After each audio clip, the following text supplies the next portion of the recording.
Wilfredo Basoca Gómez fue mucho más que un campeón mundial, fue un símbolo de poder en el cuadrilátero, un boxeador que marcó la historia con una de las rachas más impresionantes jamás vistas, 32 knockouts consecutivos en peleas de campeonato. Esa estadística todavía parece imposible. Ningún otro peleador ha logrado algo similar. Pero su vida no se define solo por la gloria. Detrás de las victorias existieron polémicas, excesos, decisiones dudosas, un desplome doloroso y finalmente un destino trágico que sorprendió a millones de fanáticos. La historia de Gómez es un ejemplo de cómo la cima del éxito puede transformarse en un abismo oscuro del que es casi imposible escapar. Su niñez fue marcada por la necesidad. Nació en un barrio humilde de Puerto Rico, donde ayudaba a su madre vendiendo dulces en bicicleta para poder comer. No había lujos, no había promesas de grandeza. Solo trabajo, esfuerzo y una determinación que más tarde lo harían implacable en el ring. El boxeo no apareció en su vida como una fantasía, sino como otra forma de luchar, esta vez con guantes y reglas. Desde muy joven acumuló un récord amateur que parecía de ciencia ficción, 96 victorias y apenas 3 derrotas. Ese fue el primer aviso de que estaba destinado a cambiar la historia. En 1974 ya brillaba con luz propia. Ganó el oro en el Campeonato Mundial Amateur en La Habana y repitió la hazaña en los Juegos Centroamericanos y del Caribe. Pero los triunfos no llenaban la nevera ni pagaban el alquiler. Con 19 años tomó una decisión que marcó su destino, dejar atrás el sueño olímpico y convertirse en profesional, no por ambición, sino por pura necesidad. Su debut en Panamá terminó en un empate frustrante contra Jacinto Fuentes, pero esa decepción fue el inicio de algo más grande. Gómez se transformó en un depredador del ring, un boxeador explosivo, calculador y letal que rara vez permitía que una pelea pasara del primer asalto. En 1977, con apenas 16 peleas como profesional, desafió a Dong Kyun Jung por el título mundial supergallo del CMB. Lo desmanteló en 12 asaltos y se coronó campeón. A partir de ahí comenzó una etapa de destrucción imparable, 17 defensas seguidas, todas ganadas por nocaut. Esa racha lo convirtió en una figura temida, adorada por los fanáticos y odiada por sus rivales. Enfrentar a Gómez no era una oportunidad, era aceptar una sentencia. Sin embargo, con el ascenso llegó también la sospecha. En 1978 defendió su título frente al mexicano Carlos Zárate, invicto con 52 victorias. Era el combate que todos esperaban. Pero la realidad detrás del telón fue distinta. Zárate llegó debilitado, enfermo y deshidratado. Gómez lo castigó con precisión quirúrgica y lo derribó varias veces, pero 2 de esas caídas llegaron después de la campana. Incluso hubo un golpe brutal cuando Zárate estaba en la lona. El árbitro no lo descalificó, apenas hizo una advertencia y la pelea quedó registrada como otra victoria demoledora de Gómez. Para muchos, aquello fue una mancha en su legado, una pelea donde el talento se mezcló con la polémica y la duda. Los fanáticos lo celebraban porque cada combate era dinamita pura. Los rivales, en cambio, lo sufrían como una pesadilla. Su estilo justificaba el apodo de Basoca, golpes certeros, explosivos, fríos. No atacaba al azar, estudiaba a sus contrincantes, detectaba la debilidad y la explotaba con violencia quirúrgica. Esa era la razón por la cual parecía invencible. Pero incluso en medio de ese reinado perfecto, comenzaron a aparecer rumores. Se hablaba de indisciplina, de fiestas, de exceso de confianza y de una personalidad arrogante que lo llevaba a provocar a sus oponentes antes de cada combate. La realidad explotó en 1981, cuando se enfrentó a Salvador Sánchez. Ese duelo debía ser el más importante de su carrera, pero Gómez no llegó preparado. Mientras Sánchez entrenaba con disciplina militar, Gómez pasaba sus días en un crucero, rodeado de lujos y distracciones. Don King, el promotor más poderoso del boxeo, tuvo que llamarlo para rogarle que se enfocara. Nada cambió. Cuando la campana sonó, el resultado fue inevitable. Sánchez lo derribó en el primer asalto y lo finalizó en el octavo. Fin de la racha invicta. Fin del aura de invencible. Un golpe que lo expuso no solo como boxeador, sino como hombre que había perdido la disciplina que lo había hecho grande. Esa derrota no fue solo deportiva, fue moral. Desde ese momento, sus peleas ya no tuvieron el mismo dominio. Empezaron las guerras cerradas, las decisiones polémicas, las discusiones de jueces que muchos señalaban como favoritismo. Y mientras en el ring seguía acumulando cinturones, fuera de él su vida se inclinaba peligrosamente hacia el exceso, fiestas interminables, alcohol, escándalos. El campeón que había inspirado a un país entero empezaba a mostrar las primeras grietas de una caída que sería devastadora.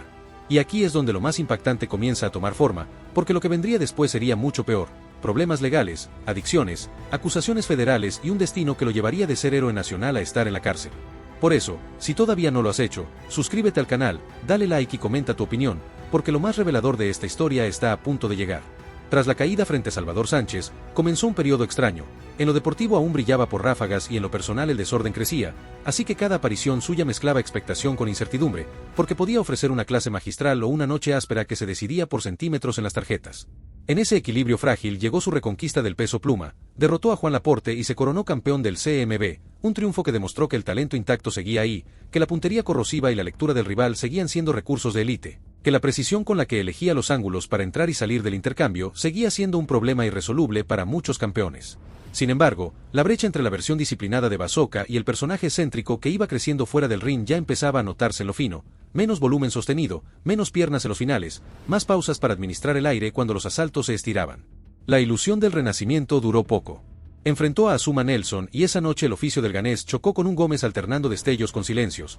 Nelson aumentó el ritmo cuando el desgaste era más notorio y, con una presión inteligente, lo detuvo en el tramo final. Ese golpe devolvió a Gómez al cruce de caminos, o reconstrucción total, o la peligrosa comodidad de vivir del nombre. Eligió el reto y subió otra vez, esta vez al Superpluma, donde aguardaba Rocky Lacrig, un campeón duro, directo, con pegada seca y cardio para pelear a dos ritmos distintos en la misma noche. El duelo con Lacrig fue intenso desde el campanazo inicial.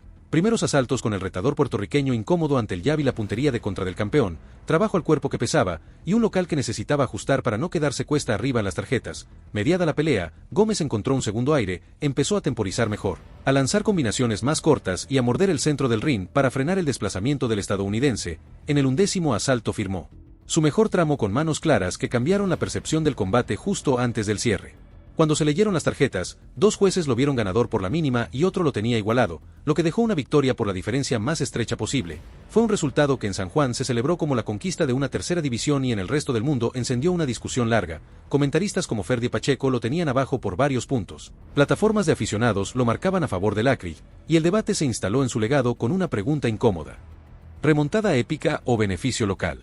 Esa noche cristalizó algo que le acompañaría para siempre. Incluso cuando ganaba, una sombra de sospecha se pegaba al relato, no porque faltara calidad, sino porque la línea entre la genialidad y el filo del reglamento parecía difuminarse alrededor de su figura, y porque los últimos asaltos, que antes eran su zona de remate, ahora eran terreno de supervivencia donde la experiencia pesaba más que las piernas. Aún así, 3 coronas en 3 categorías lo elevaron a un club reservado, y el respeto entre colegas nunca desapareció. Sabían que un Gómez enfocado seguía siendo un problema táctico mayúsculo, por la forma en que triangulaba la guardia rival con golpes al plexo y derechas secas al pómulo que abrían camino al cruzado final. El precio, sin embargo, se estaba cobrando fuera del cuadrilátero. La agenda social desplazó a la agenda de gimnasio, los campamentos se acortaron, las madrugadas se hicieron habituales, y el círculo alrededor del campeón ya no empujaba en la misma dirección. Donde antes había voces que decían falta un tramo más, ahora había palmaditas, risas, flashes y un calendario de compromisos que no sumaban rounds ni acondicionamiento. El boxeo, deporte de hábitos, castiga rápido ese desorden: pequeñas lesiones mal curadas, molestias que se arrastran, una inflamación que no baja, una semana menos de sparring que después se paga en el 8º asalto cuando la respiración se hace pesada y el intercambio ya no se negocia con la misma frescura. La consecuencia fue un tramo final de carrera con picos y valles, defensas sufridas, cortes inoportunos, noches donde el orgullo evitó lo peor y noches donde la ansiedad lo empujó a entrar en cruces que antes hubiera administrado con frialdad. Paralelo a eso, los titulares comenzaron a dividirse entre deporte y vida privada, excesos, choques, discusiones, esa suma de pequeños incendios que, aislados, parecen manejables, pero juntos forman una tormenta perfecta. Cuando la necesidad de silencio se volvió urgente, decidió mudarse a Venezuela en 1989 buscando aire nuevo, menos ruido, un punto de inflexión. No lo encontró. El entorno cambió, los hábitos no, y el desgaste emocional, unido al físico, profundizó la pendiente. En 1992, el golpe más duro no ocurrió en un ring, sino en un tribunal. Su nombre apareció vinculado a un caso federal por ayudar a incitar a la posesión de heroína con intención de distribución. Más allá de los matices legales, el impacto público fue devastador. El héroe que había llenado estadios fue visto a través del prisma más frío que existe, el de un expediente judicial, y ese choque simbólico dejó una cicatriz en la memoria colectiva. Para una isla que lo había adoptado como estandarte, la noticia fue una sacudida, primero compasión, después enfado, finalmente un silencio incómodo que suele acompañar a las leyendas cuando caen. A partir de ahí, la pelea ya no era por un cinturón, era por la persona. Los daños acumulados del oficio, golpes, campamentos largos, cortes, noches de hielo y antiinflamatorios, se mezclaron con el castigo de los excesos. Su habla quedó afectada, una secuela que en cada sílaba recordaba que el boxeo cobra, y cobra caro, y que el aplauso no protege del deterioro neurológico ni de las cuentas por pagar. Sin pensión, sin un sistema de soporte estructurado para veteranos, con promotores que ya estaban creando la siguiente estrella, el campeón quedó frente a un vacío que muchos pugilistas conocen demasiado bien: la vida después del último campanazo rara vez está planificada. En ese contexto surgieron episodios confusos, versiones encontradas y reportes que hablaban de manipulación a su alrededor, del riesgo de que una figura frágil quedara en manos inadecuadas. Más allá de lo que cada informe sostenga, lo que sí es evidente es la vulnerabilidad de los excampeones cuando la salud se resiente y la independencia disminuye, porque el mismo entorno que aplaudía cada knockout no está diseñado para proteger en el declive. Ese es el agujero estructural del boxeo, un deporte capaz de crear ídolos sin crear redes de seguridad. La comparación con otros talentos boricuas no tardó: Edwin Rosario, Wilfred Benítez, carreras meteóricas que confirmaron lo mejor del boxeo caribeño y desenlaces que mostraron su cara más cruda. El patrón se repite demasiado: orígenes humildes, ascenso fulgurante, dinero rápido, poca educación financiera, presión constante, dolor físico convertido en rutina, anestesias emocionales que se vuelven hábitos, y al final una soledad que no entiende de récords ni de salones de la fama. En ese espejo, la historia de Gómez deja una lección dura: la grandeza deportiva no inmuniza contra las consecuencias de la biología, el entorno y las decisiones. Con el paso de los años, su nombre siguió pesando por méritos incuestionables: 3 divisiones, rachas históricas, noches que cualquier aficionado al boxeo puede revivir de memoria, pero también quedó anclado a la advertencia que nadie quiere escuchar cuando el brillo es máximo: si no hay estructura, si no hay disciplina sostenida, si no hay gente que te diga no, cuando todos te dicen sí, la balanza cede. Ya en la madurez, con problemas de salud dolorosos y un retiro de los focos que pocos supieron leer, su figura se volvió testimonio vivo de lo que el boxeo puede dar y de lo que el boxeo puede quitar. Llegando a este punto, el valor está en mirar su trayectoria completa sin filtros: la precisión que lo hizo único, las polémicas que mancharon veladas decisivas, la valentía de subir categorías cuando muchos preferían la comodidad, la terquedad que le permitió volver después de tropiezos duros, y también los costos que trae confundir fama con invulnerabilidad. En los siguientes minutos, el foco se desplazará al final de su carrera, al saldo real que dejó su paso por el ring en el cuerpo y en la mente, y a lo que, a día de hoy, podemos aprender para que nuevas generaciones no repitan un guión que empieza con hambre, continúa con gloria y demasiadas veces termina con silencio. Lo que hizo grande a Wilfredo Gómez no fue solo que pegaba fuerte, sino que sabía cuándo y cómo hacerlo. No lanzaba golpes por lanzar, siempre tenía un plan. Usaba su jab para medir la distancia, golpeaba al cuerpo para quitar aire y, cuando veía un hueco, soltaba la derecha arriba que casi siempre terminaba la pelea. Esa forma de pelear lo volvió temido en todo el mundo. No era solo un boxeador con pegada, era alguien que entendía perfectamente cuándo atacar y cuándo esperar, y por eso muchos rivales parecían vencidos incluso antes de que empezara el combate. Pero con los años el cuerpo empezó a cambiar. Donde antes cerraba las peleas rápido, después tenía que administrarse, descansar en medio del combate, incluso amarrar para ganar tiempo. Las ráfagas que antes eran su marca registrada se fueron reduciendo, y en su lugar aparecieron combates más largos, más sufridos. Ya no era aquel huracán que arrasaba con todo, ahora tenía que pensar más y buscar formas de sobrevivir cuando el cansancio le llegaba demasiado pronto. Aún así, pocos pueden presumir lo que él logró. Ganó títulos en 3 divisiones distintas. Y eso no es cualquier cosa, porque subir de categoría significa enfrentarte a rivales más grandes, con más fuerza, y aún así se las arregló para salir campeón. Incluso cuando no estaba en su mejor forma, tenía la calidad suficiente para encontrar la manera de ganar. Lo que no pudo controlar fue su vida fuera del ring. Ahí fue donde empezó el verdadero problema. Las fiestas, el alcohol y la fama mal llevada comenzaron a pesar más que los entrenamientos. Ya no se hablaba solo de sus peleas, también de sus escándalos. Y la disciplina que lo llevó a la cima poco a poco desapareció. En 1989 se mudó a Venezuela buscando un nuevo comienzo, un lugar donde escapar del ruido y los problemas que lo rodeaban en Puerto Rico. Pero los problemas viajaron con él. El desorden, las malas compañías y los excesos no se quedaron atrás. Su carrera ya estaba en declive y lo que vendría después sería aún peor. En 1992 llegó el golpe más fuerte, pero no en un ring, sino en un tribunal. Fue acusado en un caso federal relacionado con heroína. De ser héroe nacional pasó a ser señalado como convicto. Para su gente fue un shock enorme. El campeón que había llenado de orgullo a Puerto Rico aparecía ahora en los periódicos por algo muy diferente, algo oscuro que manchaba su legado. La reacción fue dura. Algunos lo defendieron diciendo que era víctima de las circunstancias, otros lo criticaron sin piedad. Y la pregunta quedó en el aire: ¿fue su culpa por las malas decisiones, o fue el sistema del boxeo, que se aprovecha de sus campeones y los abandona cuando ya no producen dinero? A esa altura los daños en su cuerpo ya eran visibles.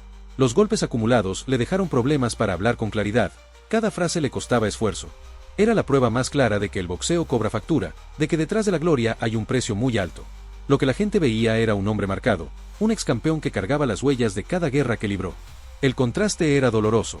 El hombre que alguna vez levantó cinturones ahora lidiaba con su salud, con la falta de dinero y con las consecuencias de sus decisiones. Sus títulos seguían en los libros, sus knockouts en los videos, pero su vida diaria estaba muy lejos de todo ese brillo. Y esa es la parte más difícil de aceptar. El boxeo crea ídolos, pero no ofrece una salida digna cuando el tiempo pasa. Gómez, como tantos otros, se encontró solo, sin apoyo, sin un plan para el retiro. Fue un campeón histórico, sí, pero también fue una víctima de un deporte que celebra tus victorias y después se olvida de ti. Después de los juicios y de las noticias que lo mancharon, Wilfredo Gómez quedó en una situación muy diferente a la que conoció en sus años de gloria.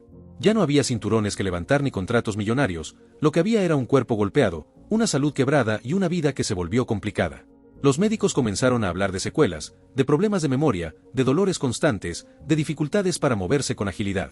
Lo que en su juventud era normal entrenar 8, 10, hasta 12 asaltos de sparring sin detenerse en su madurez, se convirtió en un reto solo caminar con calma o sostener una conversación sin cansarse. Esa es la cara que casi nunca se enseña del boxeo, la que se esconde detrás de los flashes y de los aplausos. Su habla se volvió lenta, arrastrada, con pausas largas entre palabras. Cada sílaba costaba esfuerzo. Era la huella más visible de una carrera llena de golpes. Muchos fanáticos que lo encontraron en eventos o entrevistas recientes quedaron impactados al escucharlo. Ahí entendieron lo que significa dejarlo todo en el ring. La gloria pasa, las secuelas se quedan. Y no era solo la voz. Había más. Problemas de equilibrio, dolores en las manos que una vez fueron armas, y momentos de confusión que mostraban que el castigo recibido en cada guerra no fue gratis. No era el mismo guerrero que destrozaba rivales en el primer asalto, ahora era un hombre peleando día a día contra un enemigo invisible, el desgaste del tiempo y de la violencia acumulada. Pero a pesar de eso, nunca dejó de ser un referente. En Puerto Rico su nombre todavía despierta respeto. Muchos jóvenes lo ven como un ídolo, aunque no lo hayan visto en vivo. Padres y abuelos les cuentan que hubo un boxeador que parecía imposible de detener, y así se mantiene viva la leyenda. Él mismo, cuando puede, asiste a gimnasios y habla con muchachos que recién comienzan. Les dice que cuiden el dinero, que no se crean intocables, que el boxeo es corto y que después de los aplausos viene la vida real. En algunos homenajes se le ve sonriente, levantando la mano, recibiendo aplausos sinceros. Esos momentos lo animan, aunque duren poco. Porque cuando termina la ceremonia, regresa la soledad y los problemas que siguen ahí. Lo que queda claro es que los reconocimientos son importantes, pero no alcanzan para cubrir necesidades médicas o para sostener una vida digna. El contraste entre lo que fue y lo que es hoy es brutal. Antes, la gente pagaba lo que fuera por verlo pelear. Ahora, necesita ayuda para pagar tratamientos. Antes, caminaba hacia el ring con la música, la bandera y el rugido de miles de personas. Hoy, camina despacio, con pasos cortos y cuidadosos. Antes, su apodo Bazooka asustaba al mundo. Hoy, lo acompaña como un recuerdo de lo que fue.